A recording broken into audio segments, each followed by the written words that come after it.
খানিকটা সময় পর আয়াসের বাঁধন থেকে মুক্তি পেয়ে ওয়াশরুমে গিয়ে গোসল করে চুল ঝাড়তে ঝাড়তে বের হলাম। আয়াস টাওয়াল কাঁধে করে দাঁড়িয়ে আছে, আমার দিকে তাকিয়ে হাসছে। ওর হাসি দেখে আমি ভীষণ লজ্জা পেলাম। মাথা নিচু করে পাশ কাটিয়ে যাওয়ার চেষ্টা করতে আয়াস আমার সামনে এসে দাঁড়ালো। আমি লজ্জায় ওলে পিঠ ঠেকিয়ে নিচু দিকে তাকিয়ে আছি। আয়াস আমার দুই হাতের আঙুলের ভাঁজে আঙুল রেখে তাকালো আমার দিকে। আমার পায়ের পাতায় ওর একটা পা আলতোভাবে রেখে বলল, কোথায় পালাও তুমি? সারাদিন শুধু পালিয়ে বেড়াও কেন? How strange. বউ তুমি আমার। বলেই আমার গালে মুখে অগণিত চুমু খেতে খেতে বলল, এই ভেজা চুল, লজ্জা মাখা গাল আমাকে উন্মাদ করতেই যথেষ্ট। আমি লজ্জায় আয়াসকে ধাক্কা দিয়ে রুমের বাইরে গিয়ে দাঁড়ালাম। কুসুম ভাবির ফ্ল্যাটের দিকে নজর গেল। ভাবতেই খারাপ লাগছে, ভাবির মতো নিষ্পাপ একটা মেয়ে যদি জানে তার না থাকায় তার স্বামী অন্য কারো সাথে ঘনিষ্ঠ হয়েছে, সহ্য করতে পারবে না নিশ্চয়ই। ইস, মানুষের জীবন কত বিচিত্র। খুব বিশ্বাসের মানুষটাও একদিন বেইমানি করে খুব নিষ্ঠুরভাবে। আচ্ছা, শরীরই কি সব? মনের ক্ষুধার থেকে কি শরীরের ক্ষুধায় কষ্ট বেশি? ব্যাপারটা আজও বুঝলাম না সত্যি। কুসুম ভাবি আসবেন আর কিছুদিন পর। ভাবির একটা ছেলেও হয়েছে, অথচ এই বাসায় কুসুম ভাবির হাজব্যান্ড এসব করছে। আজ ভাইয়া নামাজে গেলে এই বেটিরে আমি ধরব, খুব করেই ধরব। এর বিচার হওয়া উচিত। একটা পরিবার এভাবে আমি ভেঙে যেতে দেখতে পারি না, মানে কিছুতেই পারি না। 12:30 বাজে। আয়াসকে আমি পাঞ্জাবির বোতাম লাগিয়ে দিতে দিতে বললাম, জিলেপি নিয়ে আসবা কিন্তু, মসজিদেরটা খেতে ভাল লাগে। আয়াস আমার গলা জড়িয়ে ধরে বলল, ওকে ম্যাডাম, আনব। এরই মাঝে কুসুম ভাবির বাসার কাজের মহিলা রেণুকা উঁকি মেরে বলল, আসবো ভাইজান। আয়াস হাসি মুখে বলল, এসো রেণুকা। আমি ভয়ানক রাগী মুডে আয়াসের দিকে তাকিয়ে আছি। আয়াস আমাকে তাকিয়ে থাকতে দেখে বলল, তোমার কষ্ট হয় তাই। পাশের ফ্ল্যাটেই যখন কাজ করে, তোমারও কাজ করে দিবে। বুকে হাত বেঁধে অগ্নি চোখে আয়াসের দিকে তাকিয়ে বললাম, তোমাকে বলেছি আমি কাজের মহিলা লাগবে? আশ্চর্য, তুমি বলবা কেন? তোমার কষ্ট হয় আমি তো বুঝি। আমার নাকি তোমার কাজের মহিলার প্রয়োজন ঠিক বুঝছি না আয়াস। আয়াস ভ্যাবাচাকা খেলো আমার কথা শুনে। আমি কাজের মহিলার দিকে তাকিয়ে বললাম, এই হ্যালো, আপনি হাঁ করে ওর মুখের দিকে তাকিয়ে আছেন কেন? এটা আমার বাসা। আমার বাসায় প্রবেশ করতে হলে আমার পারমিশন নিতে হবে। আপনি ওর পারমিশন নিলেন কেন? হোয়াই? পুরুষ মানুষ দেখলে তার গায়ে পড়ে কথা বলতে হয় বুঝি? এই মহিলা, বারবার ওর দিকে তাকাস কেন? আমার দিকে তাকা আর আমার কথার উত্তর দে। যদি আয়াসের সাথে আর কখনো ভুলেও কথা বলিস, আমি কি করব তোর আইডিয়াও নেই। আভা, আপনি এমন করতেছেন কেন? কেমন করব? এই চরিত্রহীন মহিলা, অন্যর জামাই নিয়ে এটিস পিটিস করিস কেন? কেন করিস? শরীরে খুব জ্বালা, তাই না? বিয়ে করিস না কেন তাহলে? বিয়ে না করে অন্যর জামাই, বিবাহিত জামাই নিয়ে ইটিস পিটিস। তোর বিয়ে করা লাগবে, আর আমি তোর বিয়ের ব্যবস্থা করব সবার আগে। শোন বজ্জাত মহিলা, তোরা পুরুষ মানুষের মাঝে কামনার সৃষ্টি করিস, আর তখন শয়তান ভর করে পুরুষ মানুষের মাঝে, আর তোদের মায়াজালে ফেসে যায়। পৃথিবীতে নারী জাতীয় কারণে যত ঘর সংসার ভেঙেছে, তার বেশিরভাগ দোষ এইসব দুশ্চরিত্রা মহিলা। এক মেয়ে হয়ে অন্য মেয়ের কষ্টের কারণ কিভাবে হস? মানুষ নাকি তোরা? কারো স্বামীর প্রেমিকা হওয়া বুঝে খুব গর্বের কাজ? আমার বাসা থেকে বের হ, এক্ষুনি বের হ। ভাই, আপনিই তো ডাকছেন। আফা এমন ব্যবহার করতেছে কেন? আবার ভাই? এই মহিলা, এই তুই কি পুরুষ মানুষের সাথে ছাড়া কথা বলতে পারিস? তোর সাথে আমার এমনিতেও কথা আছে, এখন বের হ আগে। রেণুকার সাথে এমন ব্যবহারের কোনো কারণই আয়াস খুঁজে বের করতে পারল না। আয়াস হাঁ করে আমার দিকে তাকিয়ে আছে। আয়াস আমার ঝগড়া দেখে আমার মুখের দিকে তাকিয়ে রইল। আসলেই আয়াস বুঝতে পারছে না আমার কি হয়েছে, আমি কেন এমন করছি। রেণুকা বেরিয়ে গেল। আয়াস এবার বেশ বিরক্ত কণ্ঠে বলল, এটা কি হলো মুগ্ধতা? তুমি এসব কি বললে আজ? ছি, একটা কাজের মহিলার সামনে এমন আপত্তিকর কথা কিভাবে বললে? তাও আবার আমাকে নিয়ে। আমাকে তুমি এমন ভাবলে কিভাবে? দিন দিন তুমি খুব সন্দেহজনক মেয়ে হয়ে যাচ্ছ। আজ থেকে সিরিয়াল দেখা বন্ধ তোমার। এসব দেখে দেখে এমন হচ্ছ তুমি। তোমাকে আমি কি বলেছি? আমার কষ্ট হচ্ছে গো। একটা কাজের বুয়া এনে দাও। আজকাল যা যুগ পড়েছে, পুরুষ মানুষ আর বিশ্বাস করা যাচ্ছে না। তুমি এই রেণুকার সাথে প্রেম করবা বলে ডেকেছ, আমি নিশ্চিত। এই মেয়ে বলে কি? আমাকে বিশ্বাস করো না তুমি? কিভাবে করব? আশ্চর্যজনক কথা বললে তুমি। আমি কি বিশ্বাসভঙ্গের কিছু করেছি? ওই রেণুকা কুসুম ভাবির বরের সাথে অবৈধ সম্পর্ক করে, আমি অনেকবার দেখেছি। আগামীকাল কুসুম ভাবি আসবে, সে জানলে কি হবে বলো তো? রেণুকাকে আমি দু চোখে দেখতে পারছি না। ওই রেণুকার একটা ব্যবস্থা করো প্লিজ। তোমার তো কত ক্ষমতা, রেণুকার একটা ব্যবস্থা করো প্লিজ। এসব মেয়ে মানুষ আমি দু চোখে দেখতে পারি না। আগে তোমার একটা ব্যবস্থা করি, তারপর রেণুকার করব। আজ রাত হোক, এই ঠান্ডায় গায়ের সমস্ত কাপড় খুলে দাঁড় করিয়ে রাখব। অশ্লীল লোক একটা। রেণুকার কি একটা ব্যবস্থা হবে না? আমি নিজ চোখে দেখেছি রেণুকা আর ভাইয়া জড়াজড়ি করে। ও মাই গড, ওনার মতো মানুষ এমন কিভাবে করতে পারেন? আচ্ছা শান্ত হও তুমি, নামাজ পড়ে আসি। তাহলে ভাবো, আর তুমি কি না ওই মহিলাকে আমার বাসায় কাজের বুয়া নিয়ে এসেছো? আমি কোনোদিন বাসায় কাজের বুয়া রাখবো না। মানুষ অন্যের বরকে জড়িয়ে ধরে, আর তুমি নিজের বরকেও জড়িয়ে ধরতে লজ্জা পাও? আয়াস নামাজে গেল, কিন্তু 2টার বেশি বাজে আর ফিরল না। আমি ফোন দিয়েছি, বলল তার লেট হবে, আমি যেন খেয়ে নিই। অনেকবার জিজ্ঞাসা করাতে বলল কুসুম ভাবির হাজবেন্ডের সাথে কিছু কথা আছে। যাক, নিশ্চিন্ত হলাম। আয়াস তাহলে ভাইয়াকে বোঝাবে, আর আয়াসের কথা ভাইয়া রাখবে আমি জানি। বেশ আনন্দে লাফাচ্ছি আমি। কুসুম ভাবিদের রুমে গেলাম আমি। রেণুকা বসে টিভি দেখছে। আমি রেণুকার হাত চেপে ধরলাম আর বললাম, অন্যের বেডরুমে কি করিস? এমনভাবে শুয়ে আছিস যেন এটা তোর জামাইয়ের রুম। ফেসবুকে একটা লাইভ শেয়ার করি, তোর ছবি দিয়ে পোস্টার লাগিয়ে দেই, এই মহিলা হতে সাবধান। একটুও লজ্জা নেই? এত নীচ কেন তোরা? কি ভাবছিস? কিচ্ছু জানি না। এ বাসায় সিসি ক্যামেরা আছে, তোর সব কুকীর্তির ভিডিও আছে। এসব পুলিশকে দেখাবো আর তোর নামে সংসার ভাঙার অভিযোগ দেব। আচ্ছা তোর অবস্থা দেখ, তোর আর ভাইয়ার কি সম্পর্ক? বিয়ে করবে ভাইয়া তোকে? কখনো না, শুধু শুধু ইউজ করছে। সরকারের কাছে তোদের মতো দেহ ব্যবসায়ীদের বিরুদ্ধে কঠিন শাস্তির ব্যবস্থার দাবি জানাতে হবে। পরপুরুষে আসক্ত নারী আর পরনারীতে আসক্ত পুরুষকে নিষিদ্ধ করা হোক দুনিয়া থেকে। আয়াস যে অনেক বড় অফিসার তুই জানিস? আয়াস তোর কি করবে ঠিক নেই। জাস্ট রেডি হ শাস্তির জন্য। একটা সংসার ভাঙার জন্য তোদের মতো মহিলা যথেষ্ট। এসব মহিলাদের কোনোদিন সংসার হয় না, সারা জীবন এভাবেই মানুষের বিছানা চেঞ্জ করে বেড়াতে হয়।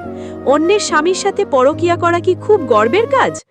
রেণুকা আমার পা জড়িয়ে ধরে ক্ষমা চাইল, তার ভুল স্বীকার করল। আয়াস যেন তার বিরুদ্ধে কোনো ব্যবস্থা না নেয় সেজন্য বারবার ক্ষমা চাইল। ভয়ে কাঁপছে রেণুকা। এই জন্যই বাসায় কাজের বুয়া না রাখাটাই ভালো। বেশিরভাগ কাজের মহিলার সাথে বাড়ির পুরুষের একটা অবৈধ সম্পর্ক গড়ে ওঠে। বাপের বাড়ি বা কোথাও দীর্ঘদিনের জন্য গেলে কাজের বুয়ার বাসায় যাতায়াত অফ করে দেওয়াটা বেটার। রেণুকাকে বললাম, আমার কাছে ক্ষমা চেয়ে কি বিপদ থেকে বাঁচতে চাইছো? আল্লাহ ক্ষমা করবেন না কখনো। সংসার ভাঙার শাস্তি আল্লাহ তোমাকে দেবেন। তোমার মতো অন্তত একজন মহিলার দৃষ্টান্তমূলক শাস্তি হওয়া উচিত। সেই শাস্তির উদাহরণ দেশবাসীকে দেখানো উচিত। তাহলে কোনো মহিলা আর এমন সম্পর্কের দিকে আগাবে না। ওইসব পুরুষ যারা নিজের মাইফ থাকতে অন্য মেয়েদের সাথে ঘনিষ্ঠ হয়, তাদের অন্ডকোষ কর্তন করে দেওয়া উচিত। তাহলে আর কেউ এসবের দিকে আগাবে না। রেণুকা তখনই চলে গেল বাসা ছেড়ে। পরের দিন কুসুম ভাবি এসেছে, কোলে ফুটফুটে একটা ছেলে বাবু নিয়ে। কিন্তু এবার বাসায় ফেরার পর সুখের সংসার আর সুখের নেই, অশান্তিতে ভরপুর। ভাবির প্রাণের থেকে প্রিয় স্বামীকে ভাবি আর আগের মতো ভালোবাসে না, সব সময় খিটমিট করে। আসলে সত্য কখনো চাপা থাকে না। কুসুম ভাবি ধীরে ধীরে বুঝতে পেরেছিল রেণুকার সাথে ভাইয়ার কিছু একটা চলেছে। ভাবি যখন বাপের বাড়ি ছিল, ভাইয়া নাকি খুব একটা ফোন করেনি, খোঁজ নেয়নি, খিটমিট করেছে। বেশ কতদিন সংসারে অশান্তি হওয়াতে ভাবি ভাইয়াকে ডিভোর্স দেওয়ার সিদ্ধান্ত নেন। কুসুম ভাবি ফিরে আসার পর ভাইয়া সব সময় অনুতপ্ত, কিন্তু ভাবি আর ভাইয়াকে মেনে নিতে পারছে না। এসব অশান্তি নিয়ে ভাবি আবার ভাইয়াকে ছেড়ে চলে গেল। ভাইয়া অনেক ক্ষমা চেয়েছে, কিন্তু আর ভাবি আসতে রাজি নয়। আয়াস ভাইয়াকে বোঝানোর পর ভাইয়া খুব লজ্জিত। ভাবিকে হারিয়ে দিশাহারা ভাইয়া ঘুমের ওষুধ খেয়ে রাস্তায় চলাচল করে অ্যাক্সিডেন্ট হয়, প্রায় মৃত্যুশয্যায় পড়ে যায়। আয়াস আর আমি ভাবিকে বোঝালাম। তখন ভাবি ফিরে আসে আর ভাইয়াকে আরেকবার সুযোগ দিয়ে দেয় সন্তানের জন্য। ভাবি আমাকে বলল, ভালোবাসার মানুষ যদি একবার বিশ্বাসঘাতকতা করে আর কোনোদিন তাকে ভালোবাসা যায় না। মনে যে ক্ষত সৃষ্টি হয় সেটা কোনো মলমেও মেটে না। কথাটার মানে অনেক গভীর। ভালোবাসা হওয়া চাই ফ্রেশ, সেখানে দাগ পড়লে কলঙ্কিত হয়ে যায়। হারামে সত্যি আরাম নেই। কুসুম ভাবিকে ভাইয়া আগের মতো করে চাইছে, কিন্তু আর পাচ্ছে না। সেই টান আর ভালোবাসা কিছুই নেই। এখন সময় বলতে পারবে কুসুম ভাবি আর আগের মতো ভালোবাসতে পারবে কিনা। কিছু জিনিস নির্ভর করে সময়ের ওপর, যার সমাধান সময় ছাড়া আর কেউ দিতে পারে না। কুসুম ভাবির হাজবেন্ডের সবথেকে বড় শাস্তি হলো ভালোবাসা হারানোর শাস্তি। একই ছাদের নিচে আছে, অথচ ভাবিকে আর আগের মতো পাচ্ছে না। সময়, দিন, মাস এগিয়ে গেল। আজ আমাদের দ্বিতীয় অ্যানিভার্সারি। শ্বশুরবাড়িতে গিয়েছি আমরা। বাড়িটা লাল নীল আলো দিয়ে সাজিয়েছে অয়ন। আয়াস একটা সবুজ শাড়ি এনে বলল, এটা পরো। একগুচ্ছ সবুজ চুড়ি আর সবুজ শাড়ি পরে সাজলাম। আম্মু আমার জন্য দুটো বালা নিয়ে এসেছে। খালামণি একটা শাড়ি নিয়ে এসেছে। বাড়ির সবাই ভীষণ আনন্দে আছে। আয়াসের আম্মা রান্নাঘরে রান্না করছে। আম্মু আর খালামণি আয়াসের আম্মার সাথে হেল্প করছে আর গল্প জুড়েছে। শ্রুতি বাটিতে মাংস এনে চেয়ারে বসে খাচ্ছে। অন্যদিকে অয়ন চুপটি মেরে বসে আছে সোফার কোনায়। ভীষণ মন খারাপ অয়নের। আমি বুঝে উঠতে পারছি না অয়নের কি হয়েছে। অয়নের পাশে গিয়ে বললাম, কি হয়েছে? অয়ন চোখ তুলে তাকিয়ে বলল, বিয়ে করতে চাই। আমি হাসলাম। মজা করছি না, বিয়ে করতে চাই। করো, সমস্যা কি? মা, বাবা আর ভাইয়াকে রাজি বানানোর দায়িত্ব তোমার। কাকে বিয়ে করবে? আরহিকে প্রপোজ করেছি। সে বলে প্রেম ভালোবাসায় সে বিশ্বাসী নয়, সে আর ঠকতে চায় না। আচ্ছা, কে বলেছিল তোমাদের দু বোনকে ওই গাভেটের সাথে প্রেম করতে? আরহি প্রেম করতে চাইছে না, এর মানে বিয়ে। আমি অয়নকে বললাম, তুমিও বিয়ে করবে ভাই? আমার তো বিশ্বাসই হচ্ছে না ভাবি। ভালোবেসে ফেলেছি, কি করব? কিচ্ছু করার নেই ভাবি, প্লিজ ম্যানেজ করো বাড়িতে। সন্ধ্যায় অনুষ্ঠান শেষ হবার পর বাড়ির সবার মাঝে অয়ন আর আরহির বিয়ের কথাটা তুললাম। আমি, আয়াস সবাইকে বুঝিয়ে বিয়েতে রাজি করালাম। অয়ন আর আরহির বিয়ের একদিন আগে সারিকা মেসেজ করেছে, কেমন আছো? তেলে বেগুনে জ্বলে আয়াসের ফোন আছাড় মেরে বললাম, এই সারিকা আবার মেসেজ করেছে কেন? দেখো, আমিও কিন্তু প্রেম করব একটা। আয়াস হেসে বলল, সারিকার বিয়ে সামনে, আর প্রেম আগামী 7 জন্মে তোমার প্রেমিক হয়েই আমি জন্ম নেব। অয়ন আর আরোহীর বিয়ে হয়ে গেল। বেশ ধুমধাম করে বিয়েটা দেওয়া হলো। অয়ন আর আরোহীর বিয়ের রাতেই ছাদে পাটি বিছিয়ে আয়াসের হাতে মাথা রেখে দুজনে শুয়ে আছি। প্রচণ্ড ঠান্ডা বাতাস বইছে ছাদে। মৃদু মৃদু বাতাসে আয়াসের বুকে মাথা রেখে পূর্ণিমার চাঁদ দেখছি। আয়াস আমার মুখের দিকে তাকিয়ে আছে। তাকিয়ে থেকে কিছুক্ষণ পরে বলল, বেডি ডল, তুমিও একটা চাঁদ। আকাশের ওই চাঁদটা সবার, আর তুমি শুধু আমার। আয়াস আমার ঘাড়ে নাক ডুবিয়ে আমাকে জড়িয়ে ধরে চুপটি মেরে শুয়ে রইল। আয়াসের বুকে মাথা রেখে ঘুম, ওর ঘামের গন্ধ, ওর উষ্ণতা সবই আজ আমার কাছে ভয়ঙ্কর এক নেশা। আয়াস মৃদু মৃদুভাবে ওষ্ঠ স্পর্শ করছে ঘাড়ে। বারবার কেঁপে উঠছি মিহ। ভালোবাসার শিহরণে আয়াসের পিঠের শর্ট খামচে ধরলাম দুহাতে, লজ্জায়। আয়াসের দুষ্টুমি থামবে না জানি। আমি আস্তে করে বললাম, এটা কিন্তু ছাদ। আয়াস নেশাক্ত কণ্ঠে বলল, বেডরুমে চলো। বলেই আমাকে কোলে তুলে নিল। আমি লজ্জায় ওর বুকে মাথা গুজে বললাম, চাঁদটা সুন্দর না? একদম গোলাকার। আয়াস আমার গালে চুমু দিয়ে বলল, আমাদের দুজনের চন্দ্রবিলাস হওয়া উচিত, তাই না? আমি অকারণেই লজ্জা পাচ্ছি। শাড়ির আঁচলে মুখ ঢেকে বললাম, আমাদের দুজনের নয়, 3 জনের। 3 জন কোথায় পেলে? এইটুকু বলেই আয়াস চোখ বড় বড় করে বলল, সত্যি? বাট আমরা তো প্রোটেকশন নিয়েছি। আমি হেসে বললাম, আমি ওইসব কিছুই করিনি, বিকজ আমার বেবির শখ ছিল। আমাকে কোল থেকে নামিয়ে দিয়ে জড়িয়ে ধরে বলল, আমি সত্যি সারপ্রাইজড মুগ্ধ। আনন্দে আমার কেঁদেই দিতে ইচ্ছে করছে জানো। কিছুদিন আগে আমি একটা ব্যক্তিগত সমস্যায় ডাক্তার দেখিয়েছিলাম। ডাক্তার বলল, আপনি বাবা হতে পারবেন কিনা বলা মুশকিল। সেদিন থেকে রোজ তোমাকে জড়িয়ে ধরতাম আর ভাবতাম, এই মেয়েটাকে আমি কি বলবো। আমি একজন অক্ষম পুরুষ। এই মেয়েটা মা হতে পারবে না জানলে আবারও ভেঙে পড়বে। তোমাকে বুঝতে দেব না বলে ফ্যামিলি প্ল্যানিং অকারণ করে গিয়েছি। আয়াসকে 2 হাতে জড়িয়ে ধরে বললাম, সন্তান দেওয়ার মালিক আল্লাহ, ডাক্তার নন। সব ইনফরমেশন সবসময় সত্য হয় না। আমি জানতাম আমি মা হতে পারবো। আয়াস আমার পেটে হাত রেখে বলল, তোমার মাম্মির খুব খেয়াল রাখবো আর তোমার বেস্ট পাপ্পা হব, প্রমিস। আয়াস আমাকে আবারও কোলে নিয়ে রুমে এলো। বিছানায় বসিয়ে আয়াস ফ্লোরে বসলো আমার কোলে মাথা রেখে। বলল, মাথায় একটু হাত বুলিয়ে দিবে প্লিজ? আমি আয়াসের মাথায় চুমু দিয়ে বললাম, এমন স্বামী ভাগ্য কপাল কজনের হয়? পৃথিবীর সব মেয়ের থেকে আমি বেশি ভাগ্যবতী।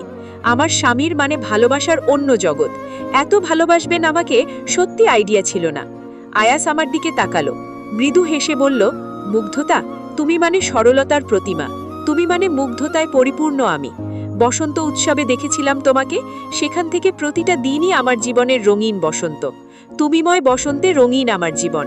শেষ নিঃশ্বাস পর্যন্ত আমার সাথেই থেকো, পরকালেও আমার সাথে থেকো। সেদিন থেকে আয়াস আমার যত্ন আরও বাড়িয়ে দিল। আয়াসের মা বাবা, অয়ন আরহি, আমার আম্মু বাবা সবাই শুধু দিন গুনতে শুরু করলো, কবে বেবি পৃথিবীতে আসবে। জীবনে বেঁচে থাকার